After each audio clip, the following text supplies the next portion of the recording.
Unless you've been hiding under a rock recently, or have been on holiday like me and shunning the internet, you'll have seen that Generative Fill is getting everyone very excited. And you'll have seen lots of online tutorials showing people doing things like this and being absolutely blown away and amazed by the result. Really, people, calm yourselves. But Generative Fill reminded me of this old chestnut. Because in all the excitement surrounding Generative Fill, people seem to forget that once you've applied it, the image you're looking at is no longer a photograph. It's a different type of art, an extrapolated composite if you like.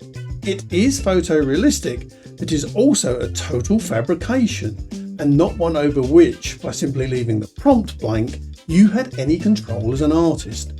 The computer did all this extra stuff, not me. Am I really going to take credit for it? I'm a photographer and a graphic designer, and in simple terms, the distinction is this. As a photographer, I capture my image within a frame. Creating a composition within those limits from what lies before you in the real world is one of the premier skills in photography. As a graphic designer, I start with a blank canvas and fill and shape it to my client's needs. Generative Fill does neither. It extrapolates information based on an original image and replicates and extends it. I can neither take credit for what it does as a photographer, because I haven't captured it using my camera, or as a graphic designer, because in most cases you leave the prompt blank. And don't get me started on prompt engineers, the latest example of the infinite monkey theorem. Don't know what that is?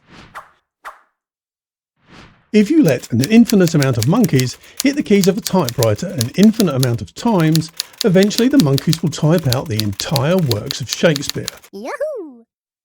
It's why the United States Copyright Office has recently ruled that artwork entirely generated by AI is not protectable by copyright in the United States, adding that the absence of a guiding human hand disqualified the AI-generated image from copyright protection.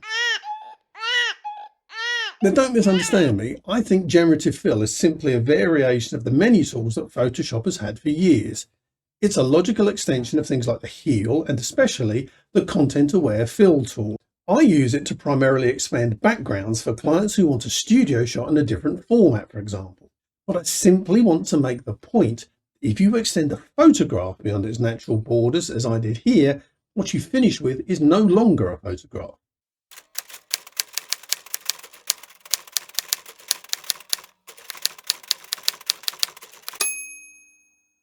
That's a very good question, but Generative Fill is not the same as, for instance, dodging and burning, because dodging and burning changes the quality of a thing that already exists inside your image. You have not added to what your camera captured, merely changed the interpretation.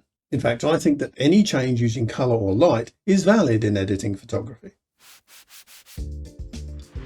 Photography is about using a camera to create an image of what is seen through the lens of a camera. I, for one, did not become a photographer to present an image to the world that isn't what I captured with my camera.